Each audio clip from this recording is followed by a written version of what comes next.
What's going on, Port fans? Welcome back to another video on my channel, and today we're going to be sitting down and reviewing Port Adelaide's 2019 season in what was pretty much a very frustrating, inconsistent season with a few positives that did come through this year, and hopefully we go into the pre-season of 2020 with big positives and a lot of optimism, especially with how big of next year is going to be with 150 years, the emergence of some stars that have come through.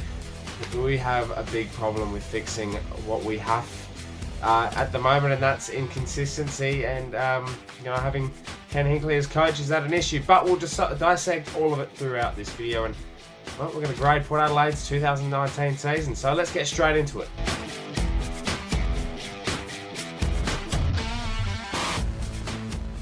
Have you ever had a specific highlight in 2019? No, I haven't had too many. Probably the showdown win I've played in this year, but I haven't had the best year. I've only played the 11 games, so it's been injury interrupted and up and down.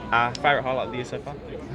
Probably my debut. Yeah, that was a pretty good game's always probably the best one, I think. We're going to start off with the positives of 2019 for Port Adelaide, and I'll tell you what, even though it was a very frustrating and very, sometimes unenjoyable season, there were a lot of positives to come out of it, and none other than the biggest positive is the three young draftees that did come through. The emergence of Connor Rozee, Xavier Dersma, and Zach Butters. They all had special outputs throughout the 2019 season. Connor Rozee ended up being our leading goal kicker for the year, which is an outstanding achievement for the young kid with 29 goals. Xavier Dersma brought consistent pace along the wing, playing almost every game, and was just simply outstanding with his endurance, his ability to get back and forth, kick some goals, and as we know, brought out the Byron Arrow, which has become probably the most iconic celebration in the AFL to date at the moment. And Zach Butters, who was just a ferocious young forward who just threw his body at the contest and was able to hit the scoreboard when needed. He's crafty, he's got a Robbie Gray-like sense of football ability, and you just know those three together are going to build into something a lot more than what they are at the moment. They are the future of Port Adelaide, and I really feel that going into next year especially, they could have an even bigger impact on what we're able to put out on the field. Notably as well, we can't forget the likes of Joel Garner as well, who had an outstanding season in the Magpies, and he also debuted against Gold Coast in round 9, and he played a few games throughout the season, which really helped. The emergence in the later part of the season of Todd Marshall as well was really great to see. So the young draftees of Port Adelaide, even though Todd Marshall's not a draftee, but those three especially were just amazing, with Joel Garner as well. A lot to look forward to come 2020 with those three. Another major positive was the performance and consistency of ex-captain Travis Boak. What a stellar season he had, averaging 30 disposals per game. He was just a clearance king. He had multiple tackles per game, and he was just all over the place. And you know what? He is a smoky for the Brownlow. I don't know if he'll get it, or if Port Adelaide won enough games to really satisfy the needs of the umpires. But nonetheless, his performance every single week, even though whether we'd be losing by 40 points or up by 40 points, he put out a performance every single week that was respectable and tried to lift us as much as possible. He also played his 250th game during the year, and a celebration that unfortunately we didn't get the job done for him, but hats off to Trav, who was selected in the 40-man squad for the All-Australian team. Just a stellar player, stellar person, and one I love watching. And as you know, he's my favourite, but I think credit goes to Travis for him to give up the captaincy and his ability to turn his form around. And for Ken Hinkley to actually play him in his proper position is also a little side note that we shouldn't go unnoticed. So well done to all parties, and especially Travis Boak. What a stellar year he had, and it's a major positive in what was a pretty disappointing year. A lot of the positives do centre around players. I think the emergence of Houston, DBJ, Cleary, those types of players that really shone in 2019. It was just amazing. Carl Amon is the other one that has really stood up. A lot of people put the pressure on him, and we have to get his signature on paper, because his ability to win the footy, to run with it, and actually use it effectively, something he wasn't able to do beforehand, is second to none. I think he's starting to show that creativity that he has in his mind and the potential that we knew he had as a footballer, but it's coming to fruition now, and it's just great to watch. Houston to the middle was sensational. DBJ off the half-back line was stellar to watch, and and Tom Cleary, the other one, who was a major player in our defence, being such a good unit, especially when Howard had to be put up forward or Jonas was injured. We had that one guy that's always stood up in the back, and that was Tom Cleary. So a lot of positives there. I think the other major positive as well is the output of our recruits. Lysette did get dropped, but his overall performance was sensational for Port Adelaide. Ryan Burton's the other one. Even though he got injured a couple of times, his consistency down the halfback was sensational, and his ability that he could move into the midfield or up forward or play on the wing is a credit to him. Overall, I think one of the big positives is there are signs of a good team. There is an emergence coming, and I think we took a step back in 2019 to really focus on developing youth and really giving the young guys a go. And that may have played a hand in inconsistencies. The game plan was always kind of consistent. We either just didn't pull it off with great skills or inconsistent goal kicking, weren't ability to hit the scoreboard, and our inside 50 entries didn't really work as well as we would have liked throughout the year. They did come good towards the end, kicking 300 plus scores in the last 5 games. So it's that ability to just hit a target, lower the eyes, and we started to do that, and I think the signs are there. And I kind of agree with Ken Hinkley staying on in that behalf, because he knows what's right, he knows what's wrong. It's just a matter of pulling that effect, and that's going to be the one key issue in 2020 is the security of Ken Hinkley's contract, and does he make finals? I'll get to that in a minute, but essentially, this is a massive opportunity, and the positives are there for Port Adelaide going into 2020. The negatives are obviously the key ones that affected us in 2019, and look, there were quite a few, and I think it started off with inconsistent results. It's the ability to get up every single week, whether it was a player mentality, the coach's ability to get the players up, or just kind of both.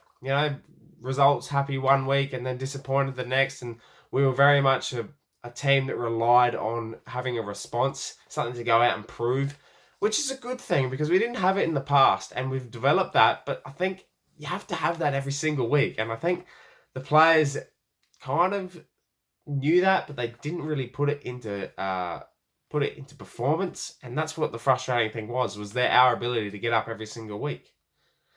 Whether that was scoring, the overall output of the performance, or selection on Ken Hinkley's and the selectors' behalf. Sometimes I think selection was very questionable. The selection of Aiden Johnson, for example, against the Crows in the first showdown was just a deplorable one. Not playing Billy Frampton at certain stages of the year when we needed a key forward without Dixon. And I think, it's the selection of Sutcliffe every single week was just not on. And that was against Lachie Neale, against Brisbane, where we had an opportunity to really play a game of footy against the top 4 opponent and prove ourselves, and we didn't live up to that because we were too busy focused on the opposition. Injuries was another thing that really affected us in 2019. Constant injuries to Brad Ebert. Charlie Dixon didn't play for the majority of the year. Ryan Burton was consistently injured. Hamish Hartlett didn't come back to the second half of the year. Ollie Wines had a very inconsistent season. Tom Jonas had a calf injury that lasted for about 12 months, which, well, he didn't, but that's what it felt like. And those types of players that consistently just got injured and they couldn't get their season up and going. And by the end of it, when they tried, the season was already over. And I think that was the inability to keep ourselves consistent, was the fact that we didn't have our players on the park. And at one stage, we had 9 best 22 players missing. So there's also that effect that would have on the team. It also gave a lot of youngsters a go, which is very much a good positive for the team. But essentially, those injuries, that experience in certain games and certain moments would have been a lot. The results might have been different. Look, the main negative, I think, and it's probably an indictment on the season, is the fact that we didn't play finals. We had our chance against North Melbourne, didn't even turn up. I think the game that really decided us not playing finals was the game against GWS. The 1 point loss, we just bombed it inside 50, and it really showed that our inability to score from inside 50s, and having Robbie Grazer 1 out forward was just not on. And I think that really defined our season, to only score 55 points in a game, lose by 1 point. It just really, it was the whole season in one game.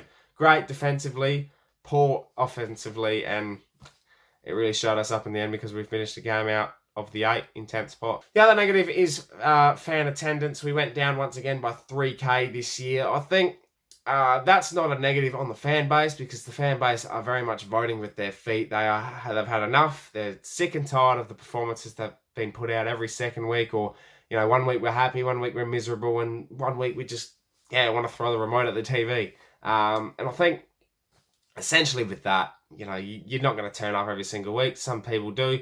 And when you're sick of a certain person at a club, Ken Hinkley, or you're just sick of the way the club is performing on the field, you have every right to say, I'm not going to turn up this week. And you can't blame fans for doing that. I think with the position the club is in at the moment, whether it's financially or performance-based on the field, I'm always going to support the team. I'm always going to rock up. People feel that differently and completely respect that decision. Some people giving up memberships as well, it's disappointing. I'd rather you vote with your feet and not turn up, but still have your membership, because the membership is so important. Because we've always been a football club that when we go down, everyone goes out. And Amy Stadium Days, 13,000 at the game, and all of a sudden we start playing well. There's 25, 26,000 come to Adelaide Oval, 45,000 every single week.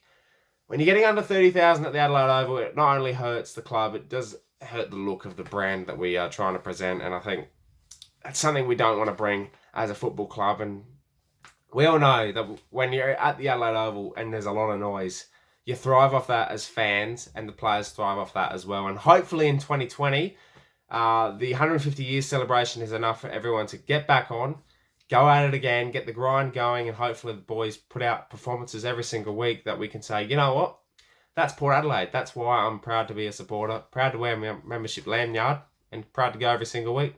Let me know in the comments below what your positives and negatives are. See if I've missed any. I'm pretty sure there's many that I've missed, but these are sort of the key ones that I'm trying to focus on. Probably for me, the second showdown win, being involved in that was really was a real highlight. Also the Geelong game here as well, earlier on in the year was a good one too.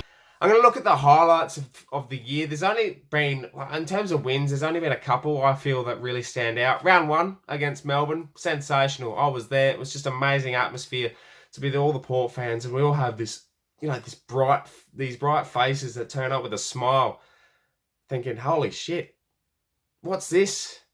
This is a new team. This is the team we've been waiting for, and it was young, and it was vibrant, and you just fed off that energy. The game against West Coast was real important. We lost 2 in a row, come back to go over there, hadn't won over in Perth for a long time, and for our ability to get up, put them to the canvas, and never let them up was a credit to the football club and the players out there, and it was just great to watch. I think the Geelong win especially, we haven't beaten Geelong since 2014. It was the second time we've beaten them since 2007. And that was just an amazing win. To grind that out against the best team in the comp at that stage was phenomenal. And the showdown win, away showdown, the second half was great. To beat the Crows by 10 goals in a game that we just had to turn up and show up, and we did it, and we did it so well. So there are a few wins that I really stand out, and you know what? If they came out on DVD, I'd definitely buy. Overall, to grade Port Adelaide for 2019, look, I've chopped and changed with it a fair bit, to be honest, but I'm going to give them a C. I think a C because the positives that did come out of this year, overall, it's an F for not playing finals, obviously. But as in terms of the little things and the youngsters coming through, the likes of Travis Boak, signing key players throughout the year, there's something there. And I think a C is average, because we were average at some stages. But there's an emergence coming, and I can feel it. And I'm going to give it a C. You could debate D, E, F, even B. I'm not going to give it a B, but I think, a C grade is probably the right fit for Port Adelaide in 2019. Well, Port fans, thank you very much for watching this season review of 2019. Let me know in the comments below what you thought of the season in 2019. Looking forward to seeing your feedback on what you'd grade for Port Adelaide this year. Now into the off-season, where we chop and change players, what coaches are going to come in, what game plan changes, different. We're planning for 2020, people. This is an exciting time. It's going to be a very exciting off-season, because going into 150 years for Port Adelaide, I think that's going to have an overwhelming optimism about it. And I'm really looking forward to sharing it with you. And hopefully, Plenty more content to come, so make sure you subscribe to the channel and we'll get through it together. Ready for March 2020. Thanks for watching, Port fans. My name is Anthony, and as always, count the pair.